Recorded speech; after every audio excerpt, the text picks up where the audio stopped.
ఆ డంపింగ్ యార్డ్ని తీసుకుపోయి రేవంత్ రెడ్డి గారు కొడంగల్లో పెట్టుకోమని చెప్పుర్రి. కొడంగల్లో పెట్టే పరిశ్రమలు తీసుకొచ్చి మా హుజరాబాద్లో పెట్టమని చెప్పండి. ఇలా ఉద్యోగాలు ఇవన్నీ ఇప్పిస్తారు అని మేము అనుకుంటుంటే ఈ విధంగా మమ్మల్ని ఇబ్బంది పెట్టే ప్రయత్నం చేస్తూ ఉన్నారు. మేము ఖచ్చితంగా చెప్తా ఉన్నాం, మీరు నా మీద నా కేసులు పెట్టినవి అన్నీ కూడా మీరు తీసి సిఐడికి ట్రాన్స్ఫర్ చేసి నన్ను జైల్లో పెడదామని మీరు ఆలోచనలో ఉన్నా కూడా మేము ఎట్టు పరిస్థితుల్లో బెదిరేది లేదు, భయపడేది లేదు. మీరు ఎన్ని కేసులు పెట్టినా మమ్మల్ని జైలు పెట్టినా ఎన్ని రోజులు పెడతారు జైల్లో? 10 రోజులు, 20 రోజులు, నెల రోజులు ఏం చేసినాము?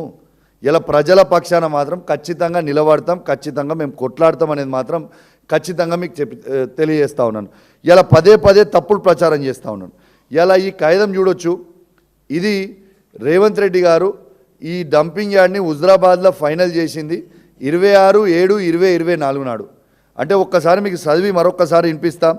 ఇలా దీని I invite kind attention to the reference sighted and submitted that the Collector Karimnagar has informed that the Director of Municipal Administration informed that the Honorable Chief Minister during visit to the Warangal has emphasized the need for establishing waste to energy plants on cluster approach in Huzurabad.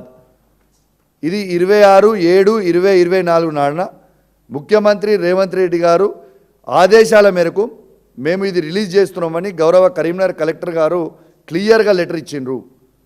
ఇలా ఖచ్చితంగా చెప్తా ఉన్నాను, మీరు హుజరాబాద్లో dumping yard పెడతామంటే మాత్రం మేము ఊరుకునే ప్రసక్తే లేదు. నేను ఇవాళ మీడియా ద్వారా కూడా చెప్తా ఉన్నాను, ఇలా కాంట్రాక్టర్లు కూడా చెప్తున్నాం, అది అదాని కానివ్వండి, రామ్కి కానివ్వండి, ఇంక ఎవరన్నా కానివ్వండి, ఎంత పెద్ద కాంట్రాక్టర్ అయినా కానివ్వండి, మాకు సంబంధం లేదు. ఇలా మా హుజరాబాద్ ప్రజల ఆగ్రహంకి మీరు గురిగాక తప్పదు. రేపు ఆడ మీరు టెండర్లు వేసి మీరు కాడికి వచ్చినా మిమ్మల్ని మాత్రం ఎవరం కూడా హుజరాబాద్ నియోజకవర్గంలో ఉన్న 2,50,000 మంది మేము ఎవరం కూడా మిమ్మల్ని అక్కడ పని చేయనీయం కాక చేయనీయము. అది మాత్రం టెండర్లు వేసే వాళ్ళు ప్రతి ఒక్కరు కూడా గుర్తుపెట్టుకోవాలి. ఇలా ప్రభుత్వం ఉంది కదా, మా ఇష్టం ఉన్నది మేము చేస్తాము, మేము విర్రవీగుతాము, మేము ప్రజల ప్రాణాలతో చెలగాటం ఆడతామంటే ఇది మంచి పద్ధతి కాదు. ఇలా పార్టీలకి అతీతంగా, ఇలా హుజరాబాద్ నియోజకవర్గంలో పార్టీలకి అతీతంగా ప్రతి ఒక్కరం కూడా ఈ డంపింగ్ యార్డ్ని మేము వ్యతిరేకిస్తున్నాము. ఇలా ఎందుకు మీరు ఈ విధంగా మమ్మల్ని ఇబ్బంది పెట్టే ప్రయత్నం చేస్తూ ఉన్నారు? ఇలా కాంగ్రెస్ పార్టీ వాళ్ళు, బీజేపీ పార్టీ వాళ్ళు, బీఆర్ఎస్ పార్టీ వాళ్ళు, సిపిఐ కాదు సిపిఎం, ప్రతి పార్టీ జేఏసీ నాయకత్వంలో ఆడ పనిచేసి మీరు పెట్టొద్దు అంటున్నారు. మరి ఎందుకు పెడుతున్నారు? ఎందుకు మీరు ఈ రాజకీయం చేస్తున్నారని మేము అడుగుతూ ఉన్నాం. ఇలా నన్ను ఎందుకు బెదిరిస్తున్నారు? ఇలా ఎట్టు పరిస్థితుల్లో మీరు ఈ డంపింగ్ యార్డ్ గురించి మాట్లాడొద్దని నన్ను ఎందుకు బెదిరిస్తూ ఉన్నారు? నన్ను బెదిరియకపోతే, నేను ఊకోకపోతే నా మీద సిఐడి కేసులు అన్నీ ట్రాన్స్ఫర్ చేసి జైల్లో పెడతామని ఎందుకు బెదిరిస్తూ ఉన్నారు? ఇలా మీరు బెదిరిస్తే మాత్రం మేము భయపడే ప్రసక్తే లేదు. ఎందుకంటే మా హుజరాబాద్ నియోజకవర్గ ప్రజల ప్రాణాలతోని మీరు చెలగాటమడతామంటే మేము ఊకునే ప్రసక్తే లేదు.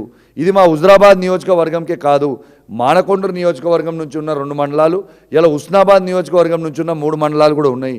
ఇలా నేను ఒక్కటే అడుగుతా ఉన్నాను, ఇలా మానకొండూరు శాసనసభ్యులైన కవంపల్లి సత్యనారాయణ గారు, ఇలా మంత్రివర్యులు పొన్నం ప్రభాకర్ గారు, మరి మీ బాధ్యత లేదా ఈ డంపింగ్ యార్డ్ రద్దు చేయించేది?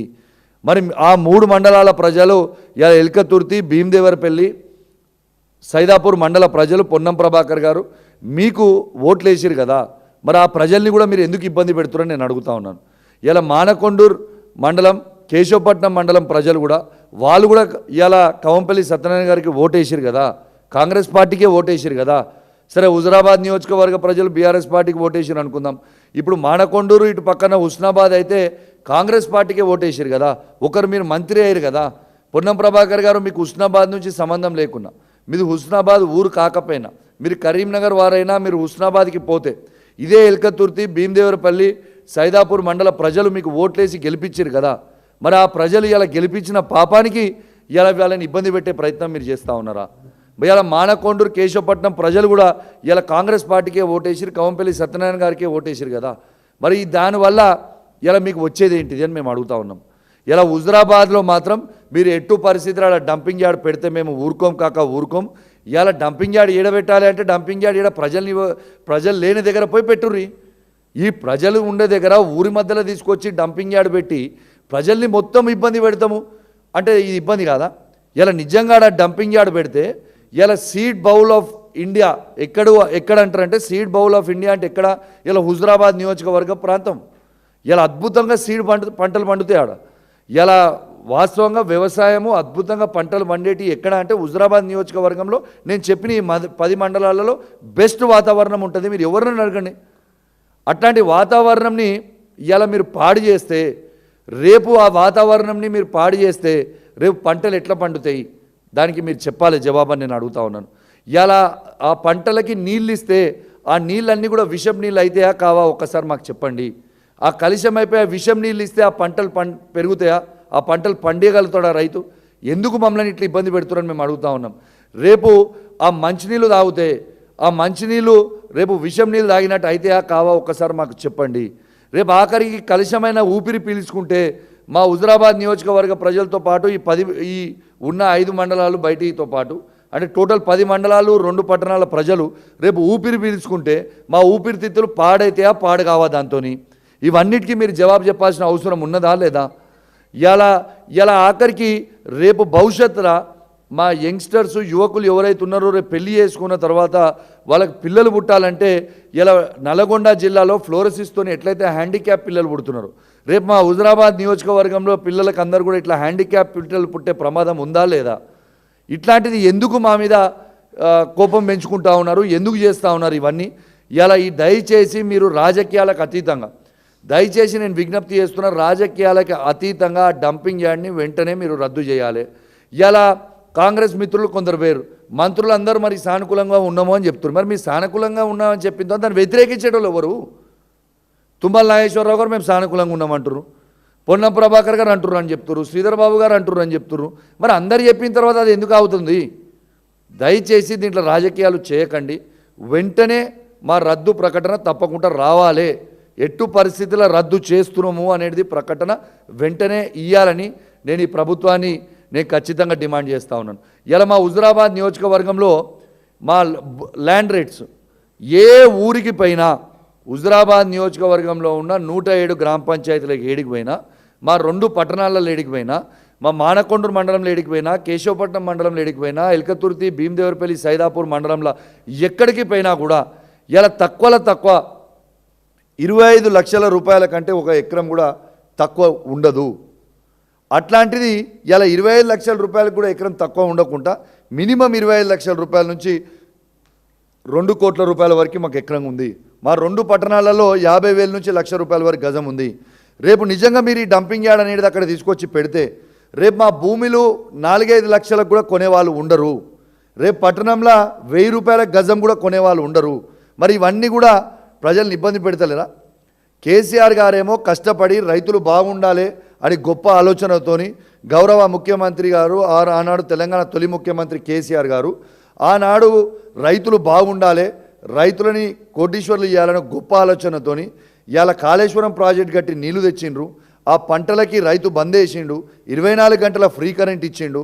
ఇలా దురదృష్టవశాత్తు ఎవరైనా రైతు చనిపోతే రైతు బీమా ఇచ్చిండు. ఇలా రైతులని ఇవన్నీ ఇచ్చి ఇలా ల్యాండ్ రేట్లని ఇలా 25 లక్షల రూపాయల నుంచి 2 కోట్ల వరకు ఇలా చేసింది కేసీఆర్ గారు అయితే, ఇలా రైతులని లక్షాధికారులు కోటీశ్వర్లు చేసింది కేసీఆర్ అయితే, ఇలా 1 ఎకరం భూమి రైతుకు ఉన్నదంటే నా జేబులో 25 లక్షలో లేకుంటే రోడ్డుకుంటే 50 లక్షలో లేకుంటే 1 కోటి రూపాయలు నా జేబులో ఉన్నాయి, రేపు నా బిడ్డల పెళ్లికి పనికొస్తుంది లేకుంటే నా పిల్లల చదువుకు పనికొస్తుంది అని ఒక ఆలోచనతో ఇలా రైతులు ఉన్నారు కేసీఆర్ గారు ప్రభుత్వం ఉన్నప్పుడు. ఇలా మీరు డంపింగ్ యార్డ్ తీసుకొచ్చి పెట్టేస్తాడా? ఇలా 3-4 లక్షలకు కూడా ఎకరం కొనేటోళ్ళు ఉండరు కదా. ఎందుకు మా ప్రాంతంలో ఉన్న రైతులని ఇబ్బంది పెడతా ఉన్నారు? మా ప్రాంతంలో ఉన్న ప్రజల్ని మీరు ఎందుకు ఇబ్బంది పెడతా ఉన్నారు? ఇలా ఎందుకు అంత ఇబ్బంది పెడతారు? సరే మీకు తృప్తి అయితే నా మీద సిఐడి కేసు పెట్టి నన్ను జైల్లో పెడితే మీకు తృప్తి అయితే పెట్టుర్రి. నేను నా హుజురాబాద్ నియోజకవర్గ ప్రజల కోసము ఈ మానకొండూరు, కేశవపట్నం, సైదాపూర్, ఎల్కతుర్తి, భీమదేవరపల్లి ప్రజల కోసం నన్ను జైలు పెట్టి మీరు ఆనందపరుస్తారు, దాన్ని మీరు హ్యాపీగా ఫీల్ అవుతారంటే పెట్టుకోర్రి. జైల్లో పెట్టుర్రి, నిలబెడతారా 2 నెలలు పెడతారా పెట్టుర్రి. కానీ మా డంపింగ్ యార్డ్ అయితే రద్దు చేయరాదుండి. ఎందుకు మా ప్రాంతం మీద అంత అక్కసని మేము అడుగుతా ఉన్నాం. ఇలా మా ప్రాంతంలో అద్భుతమైన ప్రాంతం, దయచేసి మా ప్రాంతంని పాడు చేయకండి. రేపు వ్యవసాయం చేసే రైతులని ఆగం చేయకండి, రేపు ఆడ ఉన్న మహిళలని ఆగం చేయకండి, ఇలా ఆడ ఉన్న యువకులని మీరు దయచేసి ఆగం చేయకండి.